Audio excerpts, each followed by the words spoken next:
Assalamualaikum warahmatullahi wabarakatuh. Perkenalkan, saya Bagas Arya Pamungkas dari kelas IKF dengan NIM 153230230. Nah, di sini saya akan menyampaikan tentang resume dasar-dasar logika. Oke, yang pertama ada argumen deduktif. Argumen deduktif yaitu kesimpulan mustahil atau impossible salah jika premis-premisnya benar. Kesimpulan yang mengklaim atau mengikuti keniscayaan necessary yang berasal dari premis.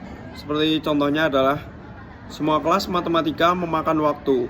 Semua kelas yang sulit adalah kelas matematika. Oleh karena itu, semua kelas sulit memakan waktu. Yang kemudian ada argumen induktif, yaitu argumen yang dimana kesimpulan tidak mungkin atau impossible salah jika premis-premisnya benar. Contohnya, Socrates adalah seorang Yunani. Kebanyakan orang Yunani makan ikan. Oleh karena itu, Socrates memungkinkan memakan ikan. Yang berikutnya ada perbedaan argumen induktif dan deduktif. Nah, secara singkat, ada 3 faktor yang dapat digunakan untuk membedakan argumen induktif dan deduktif. Nah, faktor yang pertama yaitu adalah terlihat kata indikator khusus, kata-kata yang mencerminkan keharusan atau necessity, kata-kata yang mencerminkan kemungkinan probability. Yang kedua, lihat pada kekuatan intervensi yang sebenarnya. Dan yang ketiga adalah lihat pada bentuk argumentasi. Yang kemudian ada bentuk-bentuk argumen deduktif. Argumen yang pertama ada argumen matematika. Kesimpulannya adalah bergantung pada pengukuran matematika atau geometrik, pasti deduktif karena kesimpulan mengikuti keharusan. Seperti contoh, 1 tambah 1 yaitu 2. Dan tidak ada ruang untuk menjawab lain jika argumen dievaluasi kembali. Yang kemudian ada argumen dari definisi. Kesimpulan yang diklaim tergantung pada definisi sebuah kata atau frase yang digunakan, baik itu pada premis-premis atau kesimpulan. Seperti contoh, seorang dikatakan penipu, maka hal yang mengikuti adalah oleh karena itu orang itu sering berkata bohong. Yang kemudian ada silogisme kategoris. Silogisme umumnya terdiri dari 2 premis atau 1 kesimpulan. Dimulai dengan kata-kata semua, sebagian, dan tidak. Seperti contoh, semua hutan lindung adalah sumber keragaman hayati. Sebagian hutan lindung adalah sasaran pembelakan liar.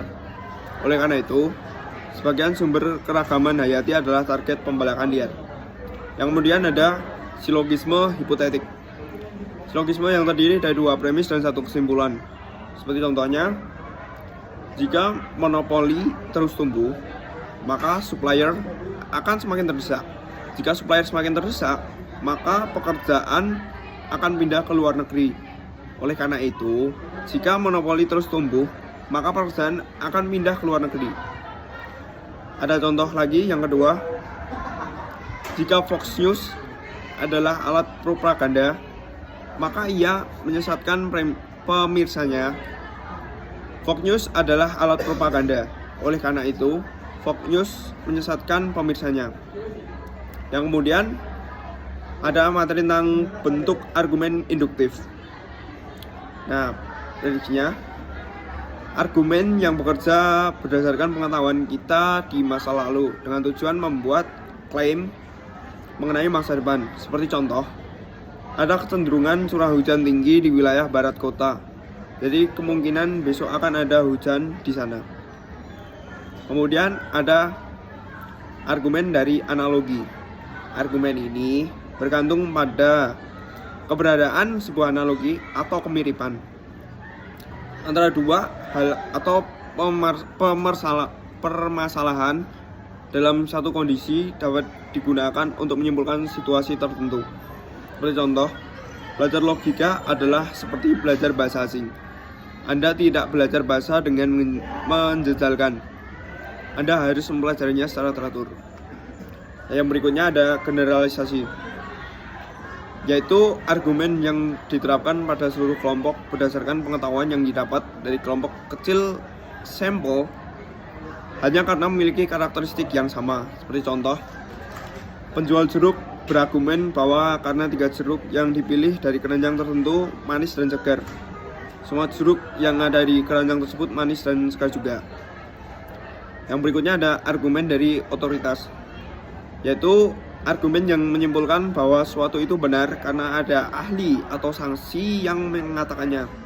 Seperti contoh, seorang pengacara berargumen bahwa seorang tersangka bersalah karena ada saksi yang mengatakan demikian. Yang berikutnya ada argumen berdasarkan tanda atau sign, yaitu kesimpulan yang didasarkan pada pengetahuan yang didapat dari tanda-tanda atau sign yang menyimbolkan hal atau sesuatu. Seperti contoh, sebuah tanda jalan menyimbolkan zona sekolah, maka kita mengasumsikan bahwa ada sekolah di area tersebut. Yang berikutnya ada inferensi kasual, yaitu argumen yang diperoleh dari pengetahuan sebuah sebab yang diklaim karena akibatnya, atau sebaliknya. Pengetahuan mengenai sebuah akibat dapat memberikan informasi mengenai sebabnya. Seperti contoh, setelah meninggalkan soda di kulkas malam, orang mungkin menyimpulkan soda itu beku. Contoh yang kedua, setelah merasakan ayam goreng yang kering dan lembek, orang mungkin menyimpulkan ayam itu terlalu matang. Nah, yang terakhir yaitu beberapa hal yang harus diperhatikan. Ada tumpang tindih antara argumen bisa terjadi. Seperti contoh, jika satu segitiga punya sisi miring sepanjang X, maka sebuah segitiga yang kongruen juga akan mempunyai sisi miring sepanjang X. Yang berikutnya ada argumen yang berhubungan dengan ilmu pengetahuan adalah unik. Nah, bisa induktif atau deduktif, tergantung situasinya. Nah, secara umum, argumen mengenai penemuan hukum alam umumnya dianggap induktif. Ada pula tipe argumen yang terkait dengan penerapan hukum yang sudah diketahui dalam situasi tertentu. Hukum ilmiah secara luas dianggap sebagai generasi yang berlaku di tempat umum. Sesuatu yang berlaku di semua tempat dan waktu. Nah, oleh karena itu, aplikasi dalam situasi seperti ini selalu deduktif meskipun mungkin berhubungan dengan masa depan. Mungkin itu saja yang dapat saya sampaikan dari saya. Kurang lebihnya saya dalam menyampaikan resume ini